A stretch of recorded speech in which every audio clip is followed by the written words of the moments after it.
warahmatullahi wabarakatuh. Baiklah, kami dari kelompok Good Governance dan Government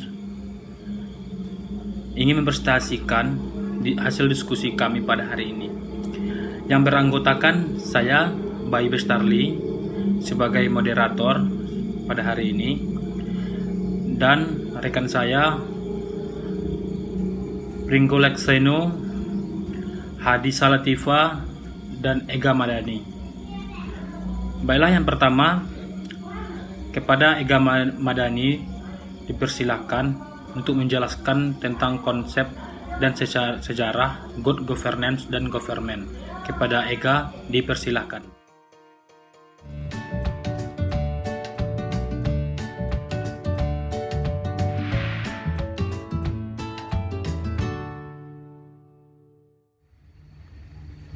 Baiklah, saya akan menjelaskan tentang good governance and governance baik dari segi konsep maupun latar belakang sejarah. Pemerintahan yang baik adalah kunci pembangunan yang adil dan merata di semua wilayah di Indonesia. Masyarakat berhak memonitor kebijakan pemerintah dengan demokrasi, dengan artian rakyat dapat mengontrol semua kebijakan pemerintah dan turut andil dalam pemberian pendapat dalam pembuatan kebijakan. Good and governance memiliki pengertian dalam segala hal yang berkaitan dengan tingkah laku yang bersifat mengarahkan, mengendalikan atau mempengaruhi urusan publik untuk mewujudkan hal tersebut dalam kehidupan sehari-hari. Di Indonesia, good governance dapat diartikan sebagai pemerintahan yang baik, bersih, dan berwibawa. Good and clean governance dapat terwujud secara maksimal bila unsur negara dan masyarakat madani saling terkait. Dengan diterapkannya good governance, maka dapat menghindarkan dari salah satu alokasi dan investasi dan pencegahan korupsi, baik secara politik maupun administratif.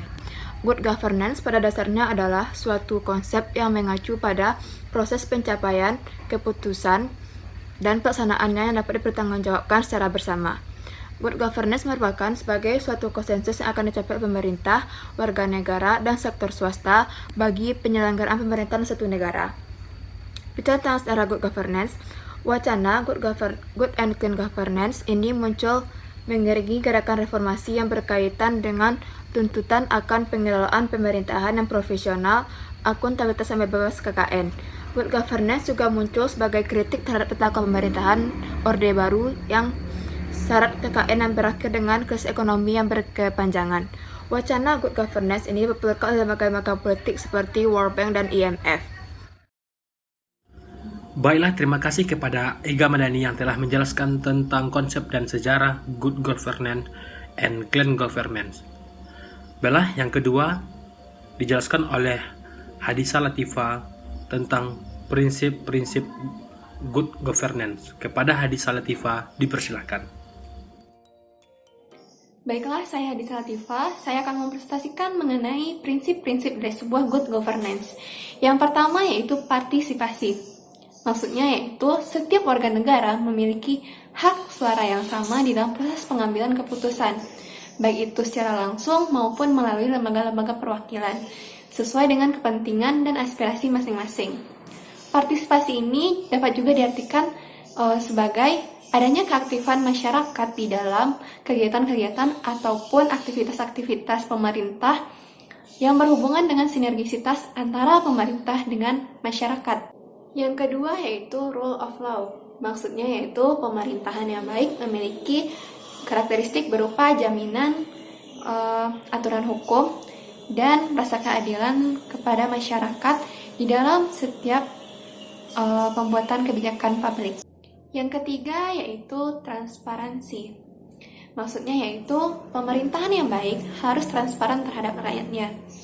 Transparansi ini dibangun atas dasar kebebasan arus informasi, di mana informasi tersebut harus secara langsung dapat diterima oleh mereka yang membutuhkan, dan informasi ini harus mudah dipahami serta dapat dimonitor. Yang keempat yaitu responsif. Maksudnya yaitu setiap institusi-institusi atau lembaga-lembaga dalam prosesnya harus berupaya untuk melayani berbagai pihak yang berkepentingan atau stakeholders. Yang kelima yaitu orientasi konsensus. Maksudnya yaitu pemerintahan yang baik harus dapat menjadi penengah bagi berbagai kepentingan yang berbeda untuk mencapai kesepakatan atau konsensus yang terbaik bagi kepentingan masing-masing pihak. Yang keenam adalah equitable atau berkeadilan. Maksudnya yaitu pemerintahan yang baik adalah pemerintahan yang memberikan kesempatan yang sama kepada setiap warga negaranya, baik itu laki-laki maupun perempuan, untuk memelihara kesejahteraan dan meningkatkan kualitas hidupnya. Yang ketujuh yaitu adalah efisiensi dan efektivitas. Maksudnya yaitu setiap proses kegiatan dan kelembagaan diarahkan untuk menghasilkan sesuatu yang benar-benar sesuai dengan kebutuhan. Yang kedelapan yaitu adalah akuntabilitas. Para pengambil keputusan di dalam pemerintahan memiliki pertanggungjawaban kepada publik dan lembaga-lembaga stakeholder. Dan yang terakhir yaitu yang kesembilan, yaitu adalah visi strategis. Visi strategis ini maksudnya yaitu para pimpinan dan masyarakat memiliki perspektif yang luas dan jangka panjang tentang pelaksanaan pemerintahan yang baik atau good governance dan pembangunan manusia atau human development, serta kebutuhan apa saja yang diperlukan di dalam pembangunan tersebut.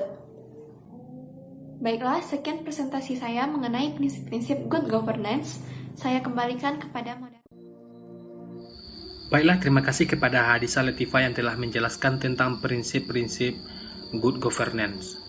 Selanjutnya yang ketiga, yang menjelaskan tentang aktor good governance dan kewenangan masing-masing aktor tersebut, yang dijelaskan oleh Pringgo Lakseno. Kepada Pringgo Lakseno dipersilahkan.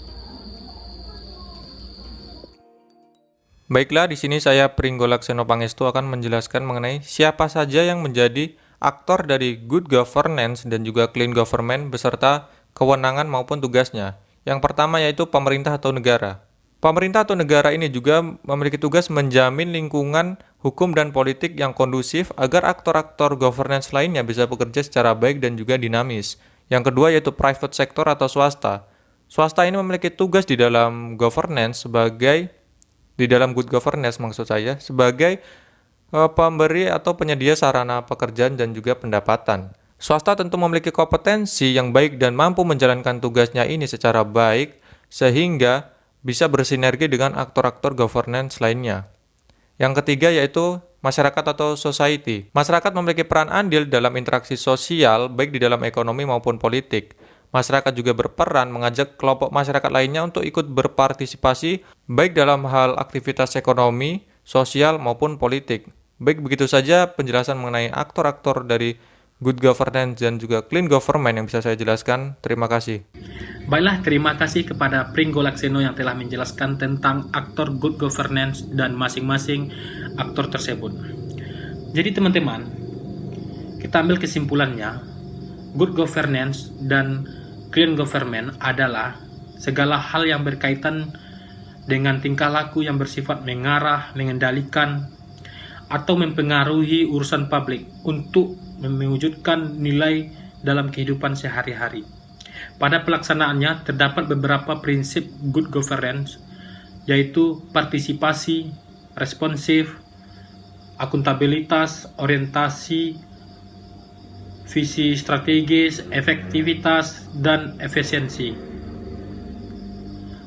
Di dalam good governance dan clean governance terdapat aktor-aktor yang memiliki tugas atau wewenang masing-masing yang sangat penting, di mana 3 peran aktornya yaitu pemerintah, swasta, dan masyarakat harus bisa bersinergi dalam saling membantu agar terciptanya lingkungan yang kondusif baik dari aspek ekonomi, hukum, dan sosial politik. Baiklah teman-teman, itulah hasil presentasi kami pada hari ini. Kalau ada salah mohon dimaafkan. Wabillahi taufik wa hidayah.